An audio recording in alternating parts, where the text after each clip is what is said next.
I think darn near every day we get closer and closer and closer to the conclusion, the end, the demise of the Atlantic Coast Conference. I don't think it's all that far fetched to think that in the next couple of years, the ACC doesn't exist. How you feel about that, whatever the case may be.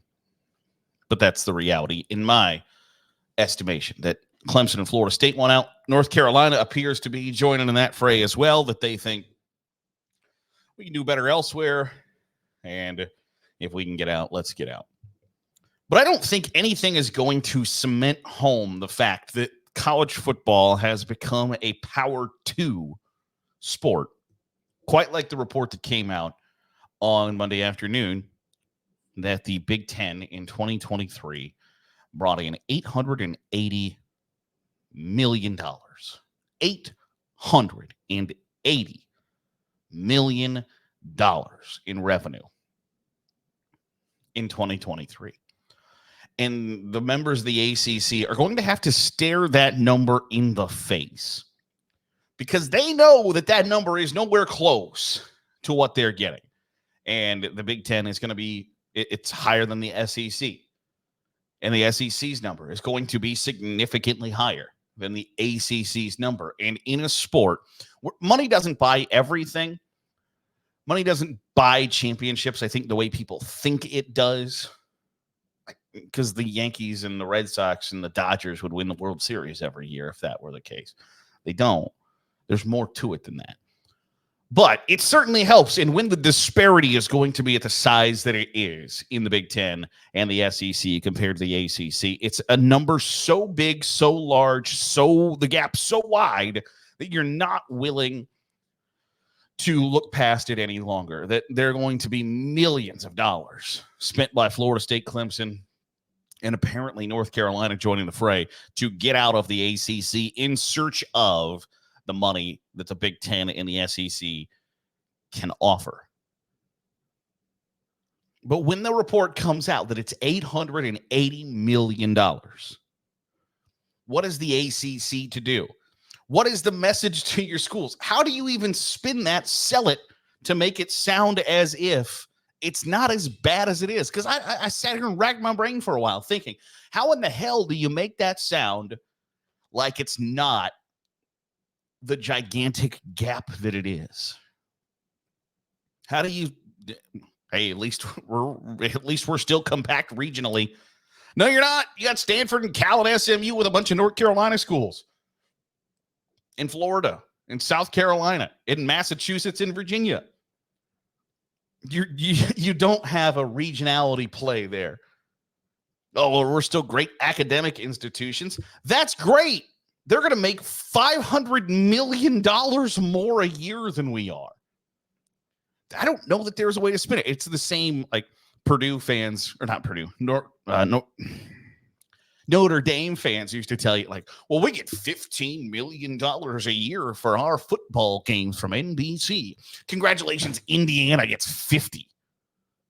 The idea that, like, oh, well, we're a little more highfalutin because we have an exclusive pack of 14 like-minded higher education institutes of learning. And you're like, well, that's great. Whoop-de-doo. The SEC has Alabama and they're in Ole Miss and they're kicking your ass in revenue and in relevance. And that's, I think, where the divide starts is if your whole job is a college athletic director in 2024, and I've said this before, that like the NFL is a TV show masquerading as a sport and college football is a sport, is a business masquerading as a sport. All you are worried about is how do we make more money? Because that's what the president of your university wants to know. That's what your boosters want to know, because everybody that cares about your athletic department in 2024 knows that revenue equals relevance. If you have a boatload of cash coming in, therefore, people are paying attention, people care, things are good. If you aren't in that group of 34 schools who are making a boatload of cash in 2024, the questions are, Why aren't we making as much money as them? How do we make as much money of them? And if the answer to either of those two questions isn't really satisfactory, if it's not a like, well, it's because we're in the ACC and we're locked into our contract until 2036. So for the next decade plus, we're going to be behind the 8 ball a little bit in the most important category in the sport. That's not going to be a great answer. And so I think there has to be legitimate questions today at the ACC, or phone calls or emails from presidents or athletic directors that are messaging back and forth saying, call me for an off the public record conversation. Because when you see the numbers, when you see it's $880 million, when the Big Ten's ex-commissioner 2 commissioners ago is making $5.5 million, the Big Ten's ex-commissioner would be the 3rd highest paid football coach in the ACC, the 4th highest paid football coach in the ACC. How does the ACC league office, how do the schools that aren't Florida State, Clemson, North Carolina, and then probably like Georgia Tech, Virginia, you could probably argue like Duke, how do the schools that aren't that group, your Syracuse, Boston College, Louisville, North Carolina State, Wake Forests of the world, how do you spin that to the folks who are the big drivers of revenue in your conference to attach your ball and chain to them and say, no, you should stay. We've been such great partners for a long time. We love you. And this is working out so well. I don't know what the sales pitch is that resonates with those schools to say, yeah, you know what? Actually, we're going to stay here. I have no idea. I don't know how you spin it, because when the gap is that wide, even the person who could sell ice to Eskimos or fireworks to New Yorkers on September 12th, I don't know that exists. That person has the ability to say, hey, I know that the most important thing to you right now is money, and we don't have a lot of it. And if you went over here, you would. But I don't know what that sales pitch is. So every day it feels as if we inch closer and closer and closer to the eventual demise of the ACC. And again, we talked a few weeks ago about what the actual timetable is on getting any.